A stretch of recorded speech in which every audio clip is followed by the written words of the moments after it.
This is Kalc.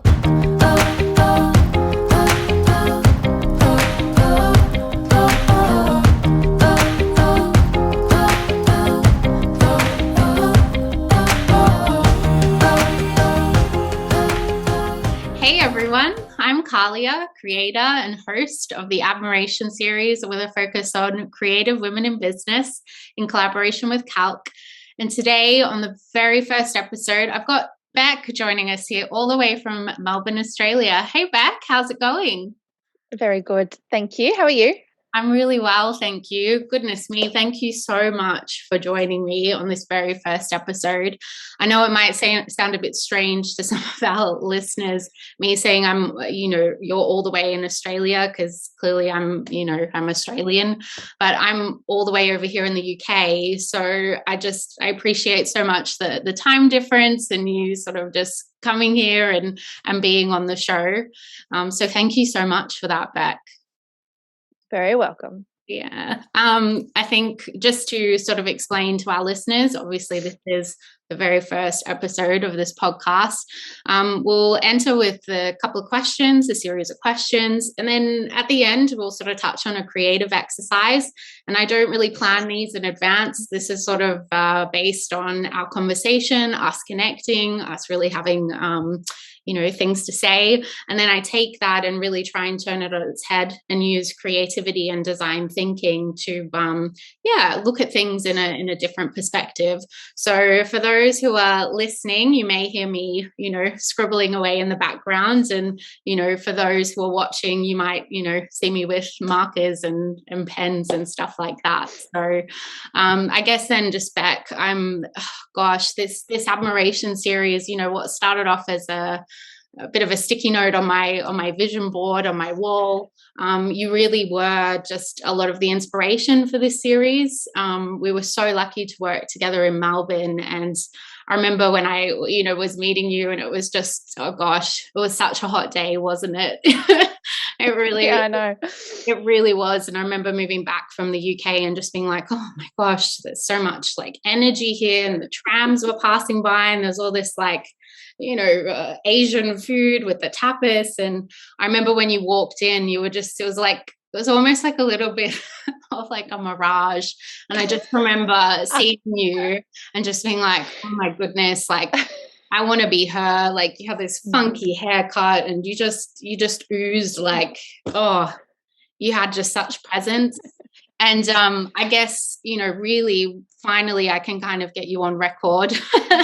I can ask you some questions, spend some time with you, and, so that me, but then also all of our listeners out there can at least amalgamate just tiny pieces and, fragments back and use this in their own creative work and their own design thinking. So I kind of just want to know a little bit more about that and really your passion and your enthusiasm for, collaborative, straightforward graphic design approach on thinking. Sure. First of all, got like sweaty palms. It's kind of exciting. This is a really exciting project that you're launching, and I'm incredibly just humbled, and it's very unusual to hear that kind of thing about yourself. So thank you. It's quite beautiful. Actually, makes me feel really good. So excited to kick off. Look, I was thinking about this. I knew we'd talk a little bit about what we do and why we love doing it, and kind of what it is that makes us get up every morning and keep doing it, right? So I kind of see my side of it as a bit of like this innate part of me. And then the other chunk is like, let's say like lived experience, right? So there's sort of the formal side, and then there's the part that I'm born with, and then all the events and experiences that kind of shape that. So maybe it's just a little bit of a rundown of who I am, like how I got to this point in time. My background is I'm a Kiwi, so I've been in Australia for about 10 years, but New Zealand born and bred. Had a really beautiful childhood, quite humble kind of beginnings, and lived by the beach, really small town, small community, which was amazing. my parents had made a big sacrifice themselves, and they moved my brother and I up to Auckland. So that's the capital not the capital. Sorry, Wellington. It's the biggest city in New Zealand. It's very contentious, so I do have to apologise for that one. They wanted to give us the best shot, right? So I wanted a great education and that sort of thing. So at school, I was very uncool. I desperately wanted to fit in and be liked, but just super kind of sensitive and very aware of other people. And then also love to learn. Like, it's so just not a thing when you're that age. Like, I love learning, love to talk to the teachers after class and ask more questions and, like, do my homework and, all the stuff that just doesn't fly when you're that age. And then as I got a bit older in school, also felt like I wanted to do something for everyone, like do something for the kids. Like, I found it really hard those years. And so kind of launched a bit of it's called like the Yellow Ribbon program in New Zealand, like suicide prevention, and just felt this need to be a bit of a leader and naturally ended up there, didn't kind of strive for it. And there's this element of teaching and sharing. So I did a bit of tutoring, which I love sharing things and sharing knowledge and collaborating and connecting with people and helping them feel good and feel kind of empowered. And then towards the end of my school years, I spent a couple of years in what we call the New Zealand, like Air New Zealand training course, air training course. It's like Air Force cadets. Very cool. Yeah, so very much out of my comfort zone.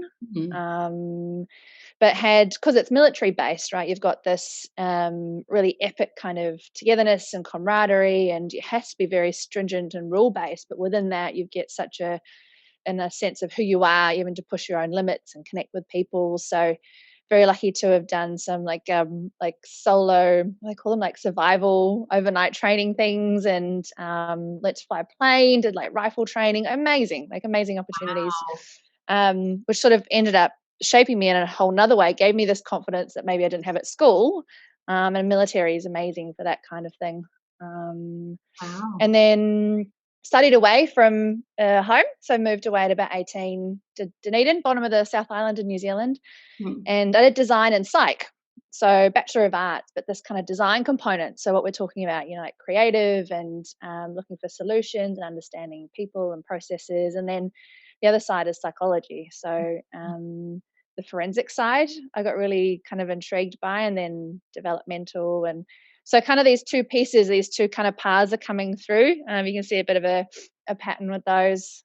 And then made a big leap to Australia. So a year in Perth, otherwise Melbourne, and you're converted already. So culture and arts and everything, it's just such a cool community. So that's a bit of a background, but what's kind of, you can see those bits that, let's say, have shaped me like formally or lived experience, but there's this little element, I'm learning more about it still, actually, and it's this idea of being kind of highly empathic, and empathy is like a spectrum, right? So you've got the sociopaths and so whatnot down one end, but then you've got everyone in the middle, and everyone has empathy. And then what research is showing is that there's this little kind of group of brain cells that are responsible for compassion called like mirror neurons, and everyone's got them. But then empaths, they just fire off like hyper responsive. They're just responding at such a high rate. So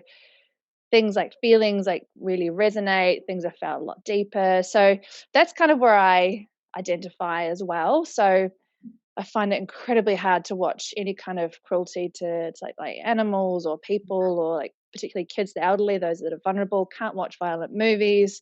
I can't watch the news a lot of the time. I find big groups of people really overwhelming. Need kind of a bit of solitude and recharge. And so it sounds like a little bit woo-woo, right? So it's this kind of thing, but it's partly based in psychology, and then there is like a spiritual element, let's call it that. But sure. That's kind of made me want to connect with people. So like you were saying, it's that sort of collaborating and the graphic side. So there's the formal side. So I love graphic art and communicating, and then the actual person-to-person part. And then there's like the little self-help bubble. So you're like Tony Robbins, Dale Carnegie, Stephen Covey, and like Brene Brown, who's my absolute queen at the moment. So it's kind of a bit of a long-winded explanation, but it's kind of these parts that are innate in me, and then that kind of starts to lead me on a way, like a path to try different things and push myself a bit, and then it's gotten me to here. So a bit of everything, actually. Yeah, wow. Hopefully that kind of amazing. Honestly, you've lived such like a full life. It's fantastic. And I think, something that you said about, when you were at school, I'd kind of just done this, like, no, it's backwards, but this like, I'm cool, but actually, like, it's so cool, all these things that you've done. And I think that a lot of this sort of learning, teaching, these like bodies of literature, and, you have been such a big inspiration for, this series being the admiration series, but really there's clearly such a big body of work out there. And I know, when you're talking about empathy and kind of being an empathic, I know that's still there's still such a broad body of literature that's out there, and so many people, like you were saying, from Tony Robbins, and that clearly inspire you and give you a lot of energy and admiration. So I guess it kind of then leads me on to this topic around admiration. I think that obviously I admire the hell out of you, but what kind of inspires you, and I guess who do you admire? I'm going to gross everybody out who's listening. I'm going to start with you. And it sounds bizarre, but like, I was just laughing when you were explaining the first time you'd met me or saw me, and it was like the same thing was happening to me. So I was walking into this, pumping, funky restaurant, and I'm going to meet essentially the person taking over the role that I couldn't quite handle, or wasn't quite for me. So already a little bit apprehensive. And then there's this woman standing there, or like just bright red lipstick, this amazing like glossy hair. She's been handpicked from the UK to come over and lead a creative team. And I was just like, what have I walked into? I was just so in awe of you. And then same thing, right? Within 5 minutes, I'm like, yeah, she's for me. This is cool. So I just think you're the business, right? And what you're achieving and about to kick off with Kalc is so inspiring. I just admire you incredibly. So there you go. Little reverse plug. Yeah, thank you. Honestly. Thank you so much. I mean, yeah, really, I'm getting a lot of the feels. So honestly, thank you so much.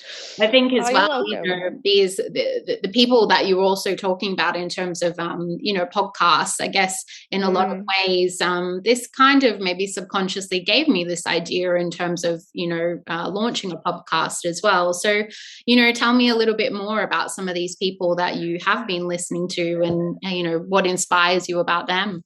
Yeah, sure. So like I said, uber geek, so books, knowledge, that's kind of, again, old school. We're now in the podcast age, but same idea, right? Just shared learning. Love people's stories. Like I find it so inspiring to have the shared knowledge and shared life experience. You don't need to live it to sort of take the lessons, and seeing people kind of their own bravery and these amazing kind of acts of empathy and compassion, and then like thinkers and sharers, like Brene Brown like signs off like her podcast, like be awkward, brave and kind, and it just, I was like, yes, it's just like this little mantra. I think it's incredible, and I find that so inspiring, particularly like in business. So I've had a 10, 20 years like professional career so far, and it's been quite rare actually to see a woman who can be like just powerful and effective and not use fear or intimidation. Like I find that really inspiring actually, and to pinch from Brene, but to be able to be vulnerable, like really authentic and still kick ass. Like I think it's just such a game changer for me. I think it's amazing. Yeah. I love so much that you've been able to kind of, surmise, the be awkward, brave and kind, and that's really stuck with you. And I think, having worked with you in the past before, and just, knowing your kind of graphic communication style, I think it's very, it's very cool that that's kind of stuck with you. And I think that that gives me a little bit of inspiration for probably what we can do for your creative exercise later on. Okay. So No give you pressure. that little hint there.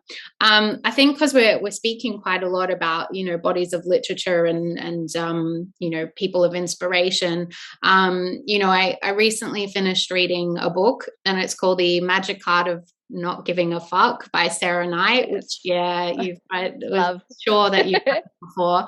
And so you might remember there's sort of a series of exercises, and it says, you know, if we didn't give a fuck about, you know, certain things that maybe take away our, you know, time, energy, and money, we would get that stuff back to actually put it into stuff that we love.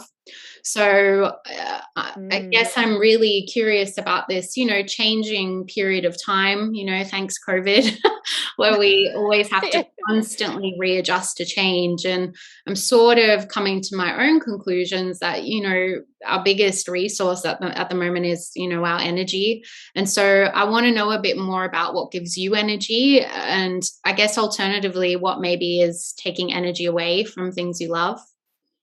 Yeah, sure. COVID, obviously a mad buzzword, and for all the wrong reasons. I've Part of me's found it incredibly, I'm not going to say positive, on a personal level. If you take away the incredible impact it's had to people's lives in a negative vein, in that same empath, let's say, idea, I need to recharge almost solo, and I really thrive on like one-on-one interactions. So with COVID, like the big crowds, a lot of noise, kind of that element drains me. So there's been this unusual little positive that's come out of all the isolation that we've been, especially in Melbourne and globally, not to discount that, in that I've been able to recharge a bit more often, which has been really interesting. I didn't think there would be anything that would come out of that sort of situation that I could sort of use and embrace, but that's been a big one, actually. I think it's really good to kind of, you know, COVID is such a topic at the moment, and there's been a lot of, you know, literature around this kind of reopening anxiety, or just, you know, also taking a little bit of, you know, something that is quite traumatic, and how can we extract meaning from it on a personal level, on a societal level. And I think that, you know, you talked about this kind of recharging solo.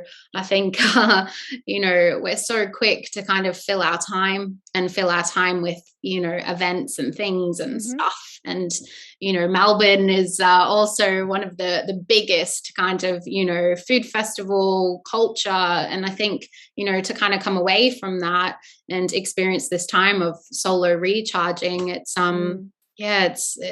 it's great that we've been able to almost have that opportunity to do that. And I guess, how have you found that has, you know, maybe affected your creative work or your creative design thinking? Have you seen any kind of links between those two things? Yeah, a little bit. I think it's given me time and space to start to chip away. So I've learned that for me, action creates energy, right? So one of my biggest enemies internally is perfectionism. And if I want to talk about what takes my energy, it's just this emotional and mental, I don't know, treadmill I'm on, and it's draining, like procrastination and then perfectionism, like they just feed together, and the result is like self-sabotage, right? Like I've got, I don't know, half a dozen projects that are half done, half created, that, you know, I'm either, oh, not quite ready, it's not quite right, I'm too tired, not enough time, like, you know, it's such a killer to creativity, this perfectionism. And so through kind of COVID, it's like, okay, we'll just start something, just action, right? Just do a little something. So then you've got action that creates energy, and then you get momentum. And then that's, I think, where kind of the magic can happen. But I just sit on my hands because I'm not perfect first time. I don't want to start. And that's been a really big thing for me to try and overcome. I remember, you know, reading some literature recently, and it sort of mentioned about how, you know, procrastination really can just sort of equal fear, and, you know, demotivation can equal exhaustion.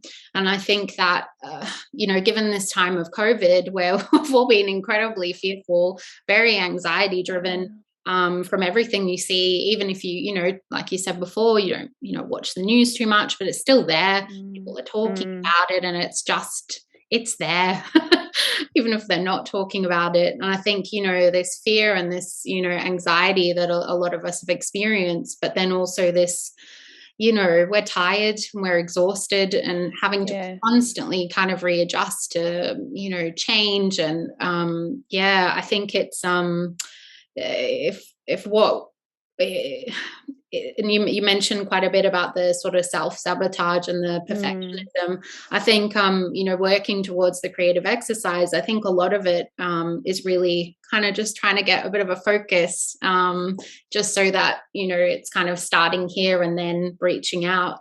I think there's so much that inspires you and that you get energy from. There's so much input that comes, so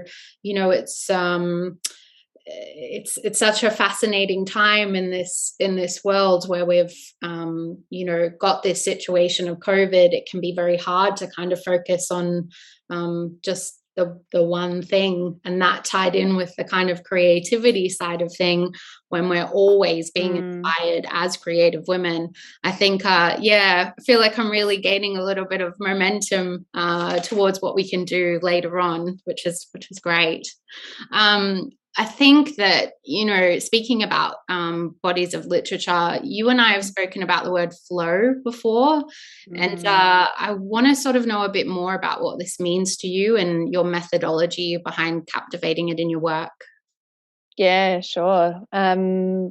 It's like a feeling that I've had in the past when doing something creative and haven't been able to put a name to it, right? So when you're in it and it's just all consuming and you're producing your best work. And a few years ago, I read a fantastic book called The Element by Ken Robinson, and he uses this word flow. And I was like, yes, I've got a bloody word for it now. And it's just the state of mind. You get so completely immersed in what you're doing, and you're concentrating, or your energy is focused. You're going to use the word focus, and you just start to hit your stride and you get this amazing momentum.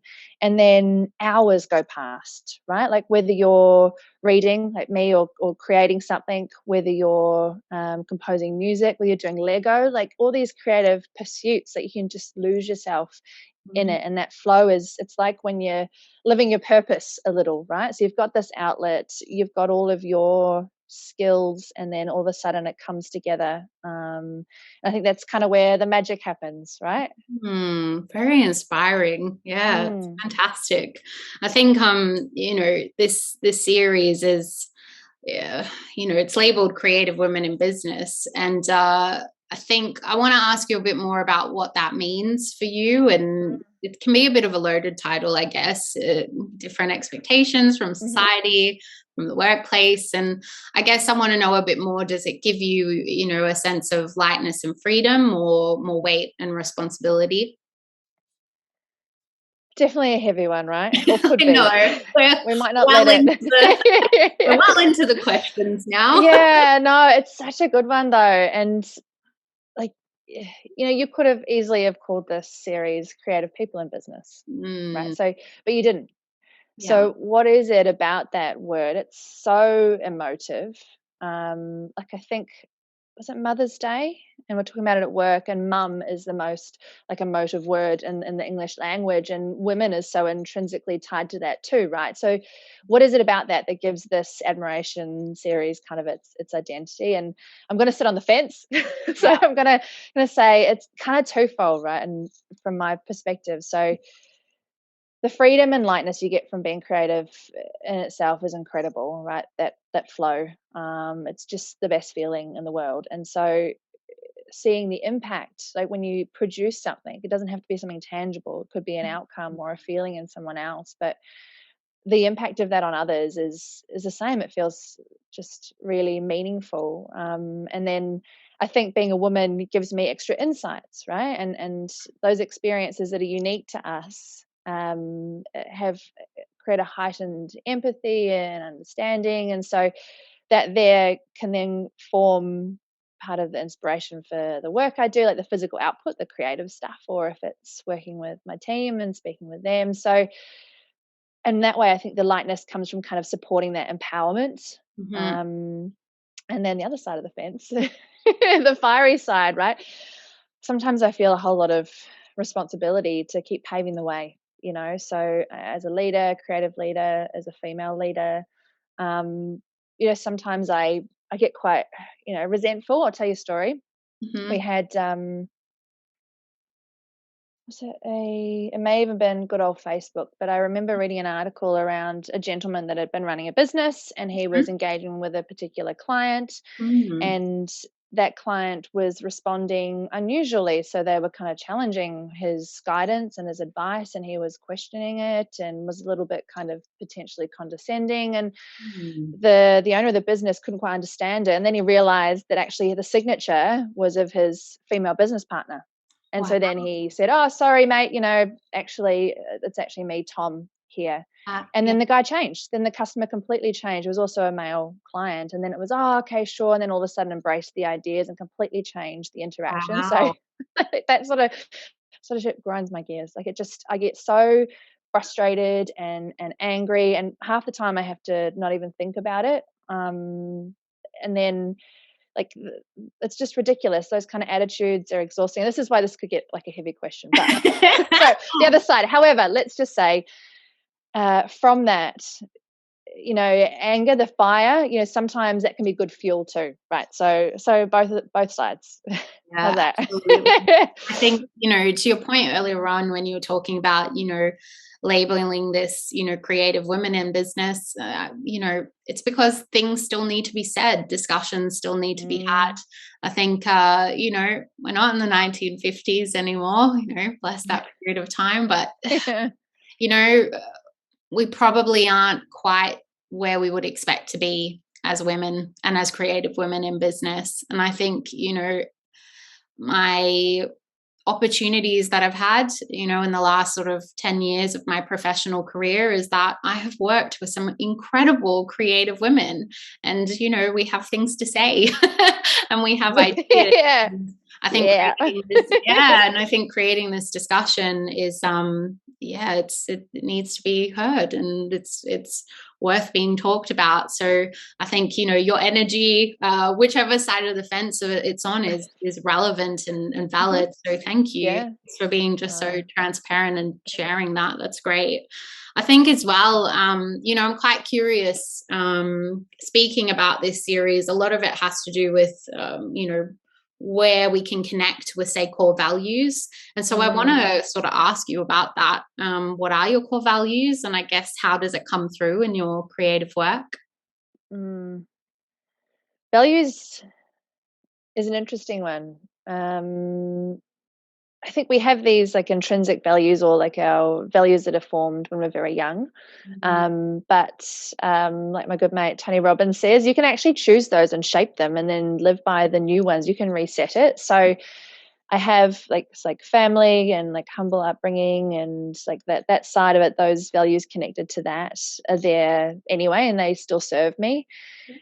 Then as I've grown as a person and a leader and a professional, my values have changed a little, which is quite interesting. So when I first started in the business I'm in now, they'd kind of identified me as this sort of future leader or successor. And part of it's, okay, present who you are. Who are you as a leader? What do you stand for? What are your values? And so you have to kind of not quite make them up, but it was the first time I was forced to think of it outside of just daily life. And they've changed a lot. Actually, I think I was quite immature, not as in like silly, but just early on in my career.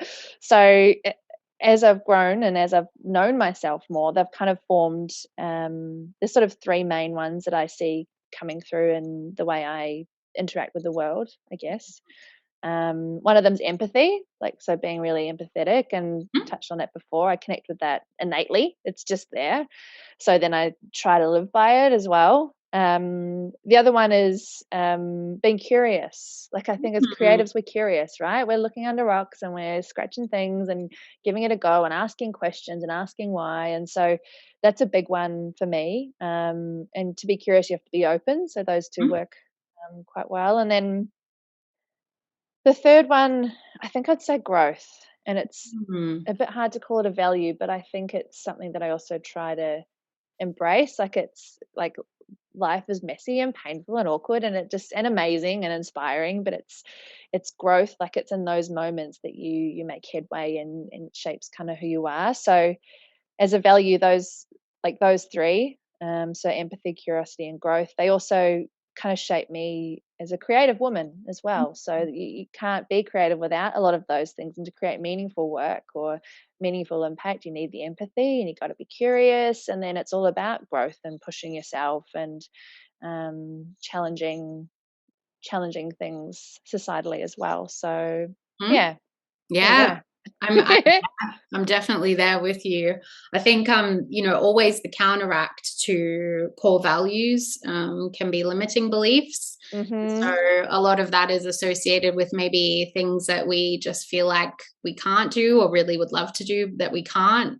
I guess, for me, is there ever something that you thought you never could do, but you did it? Definitely, definitely. Yeah. There's one that springs to mind, Uh-huh. um, fairly recent-ish. So the backstory is, when I was younger, um, I had wanted to be kind of one of three things, at least three career paths, right? So I wanted to be a teacher, Mm-hmm. or I wanted to be an Iroquois pilot. So those are those really cool, Hmm. like, think MASH, those big kind of Wow. helicopters in the military. And the other thing was I was going to be a backup dancer. So pretty vast, varied career paths. I'm quite lucky. I've sort of, first and second, I've had a bit of a shot at both, which is incredibly fortunate. And then the third, it's that kind of procrastination, perfectionism, right? If I can't be amazing at it first time, I don't want to look stupid, don't want to try, nah, not doing it. So it's taken me, honestly, probably 10 years as an adult to Mm. go, okay, yeah, I might want to try that. So it's just amazing. So then, just before COVID hit, I was like, right, girl, you got to pull this Band-Aid off, you know.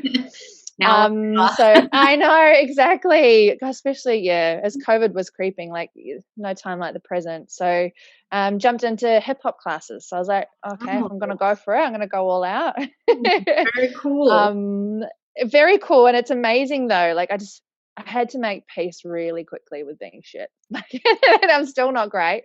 I don't think I ever will be, and that's really unnerving for someone that holds themselves to these ridiculous high standards. And Mm. isn't it, is you have to be afraid to look a bit silly, and you have to be a little bit extra brave to try something new. So always thought I just couldn't do that.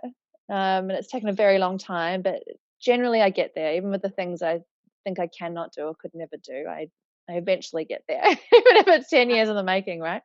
Amazing. I think, like, when I think of Mm. these three things you were talking about, teacher, pilot, and backup Yeah. dancer, they're so diverse and, like, multifaceted, and I can kind of go, okay, teacher, she loves learning, she loves being the expert, having a body of knowledge. Pilot, yeah, Yeah.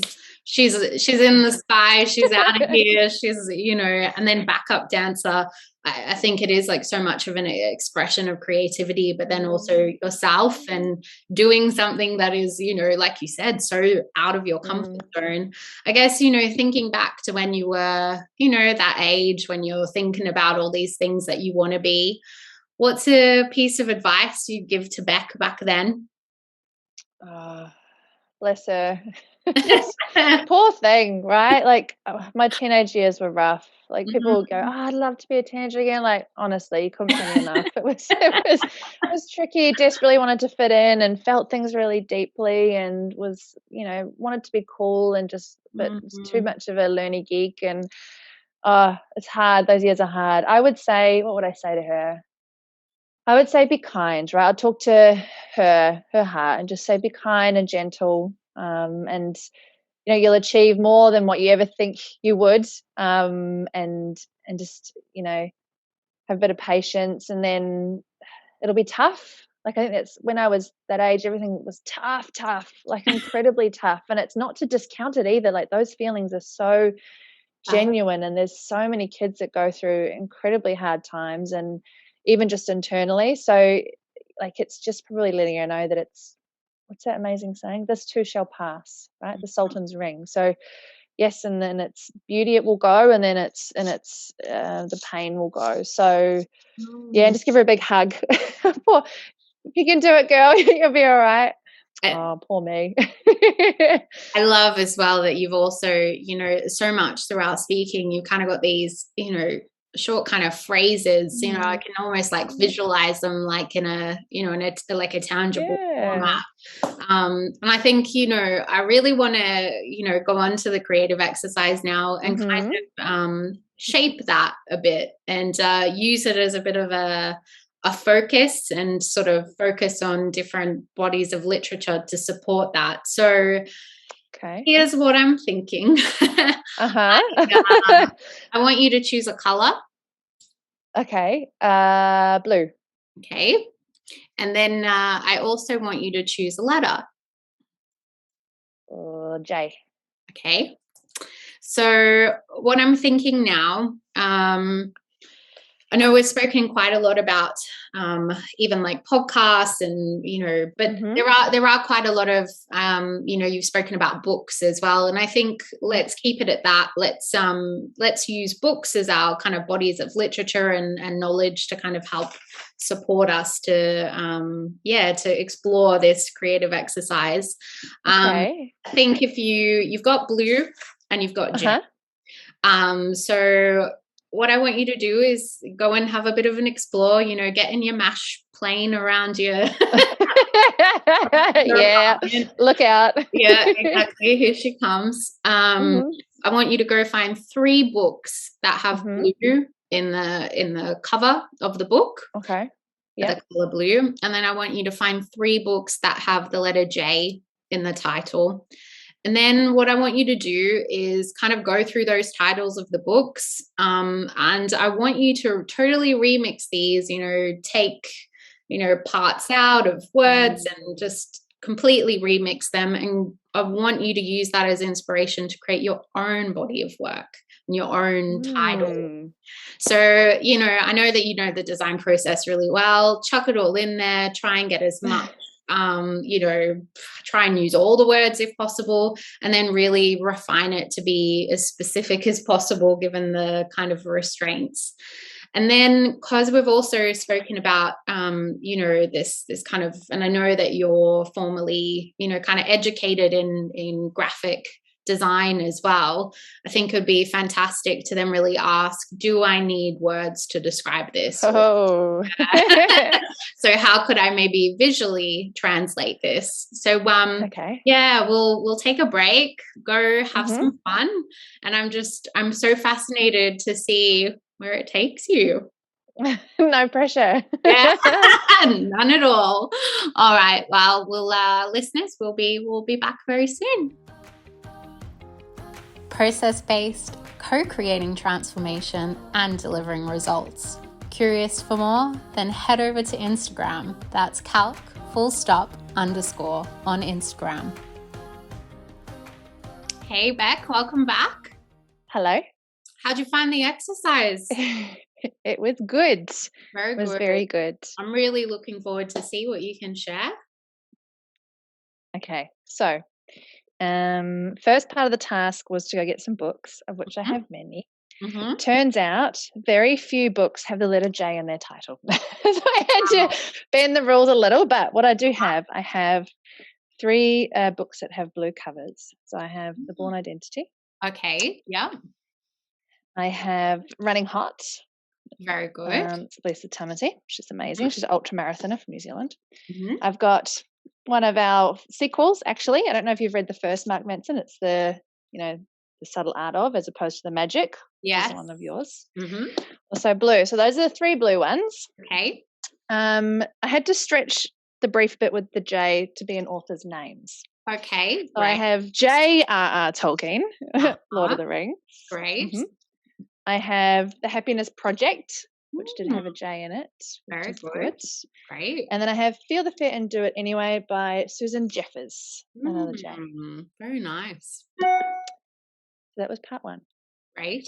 Part 2 is just a wild brain dump kind of mind map. So just starting with words, right? So Running Hot, Running Rings, Project U, Identity Project. So just starting to kind of riff off some of the words and the feelings connected to me and my future body of work. I've got hot happiness, identity lord. Happiness. Love it.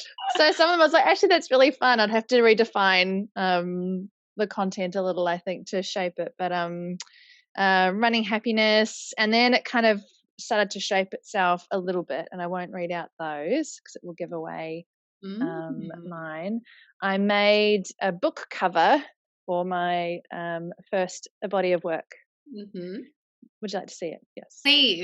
Please. So this book cover is called Every Feeling. Wow. And it's an identity project by yours truly. That's amazing. And what have you done it on as well? What's like, I just had some craft paper, bizarrely, but it's like I just sort of ripped. You can see pieces. It's kind of all the different layers and yeah. So the idea was kind of, with your, do you need words? It's like, well, maybe it's about layers and feelings and just trying to sort of start to show that symbolically, and then just a tiny little dabble into some typography fun with that graphic element for me. So we've got every out of everything is but. Yeah. We've got feeling. I stretched it, but feeling, feel the feeling. Yeah. We then have identity, the born identity. Yeah. The outlier. And then the happiness project. So that's happiness project in there. Unfortunately, Running Hot and Lord of the Rings didn't quite make the cut. I tried, but it started to get a bit loose. Yeah, especially with the hot title as well. Yeah, and the Lord felt a little bit overbearing. So, yeah, exactly. Oh, Beck, I mean, even when you hold it up, if you actually have a look at the surroundings that you're in, it just like, it speaks to you. You've got a theme and a style. Yeah, definitely. You've got like, just kind of. That's terrible. That's it's terrible. Wonderful. You're so right. It is wonderful. And I guess, I like what I like, right? Yeah, exactly. And that's, fantastic because that's what makes you you. And I think that, I know we've already, sort of had the questions and the discussion, but just let that just be my tiny little gift to you that you have helped me so much with this series, keep working on that body of work and, and thank you for helping me make this happen. And you've been just like the perfect first guest. So thank you. So cool. So much fun. Actually, I was just saying, I get off on this, right? Like this is like, it's just, two people connecting, and regardless of who ends up seeing this, it's like me to you. And this is, like I said, what gives me energy, creativity. It feels so good. I'm really excited to see where this goes for you. And I really hope we get to collaborate at some point. You're the business. We absolutely will be. I have no doubt about that when all the, timing is right and the stars are aligned. But honestly, thank you so much, Beck. And I guess, for our listeners, those who are watching us, obviously you've seen a lot of the stuff we've been talking about. And for those who are just listening in, you can find more information on Instagram. So Kalc _. And just looking forward to tuning in next time. But thanks so much, Beck. Really appreciate it. You're welcome. It's exciting.